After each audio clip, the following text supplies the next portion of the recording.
నీతో భయపడి మేము ఇస్తామనుకుంటే ఇంకా రాసి పెట్టుకో, ఒక్క రూపాయి కూడా ఏం చేసుకుంటావు చేసుకో. దీన్ని ఏమంటారు అధ్యక్ష? ఇక్కడ జరిగే అన్యాయం ఎత్తి చూస్తే ప్రాంతీయతత్వం, న్యాయం అడిగితే ప్రాంతీయతత్వం, నీళ్ళలో వాట అడిగితే ప్రాంతీయతత్వం, ఏ జరిగినా కూడా ప్రాంతీయతత్వం అని చెప్తున్నారు అధ్యక్ష. ఈ ప్రాంతం ఒకప్పుడు సొంత రాష్ట్రంగా వెలుగొందిన ప్రాంతం.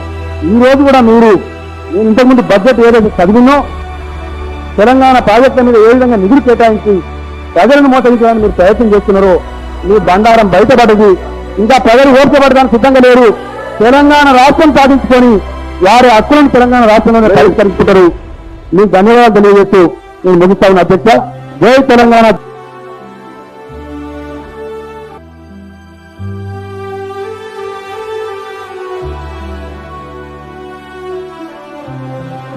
ఊరికే చరిత్రని సృష్టించలేం.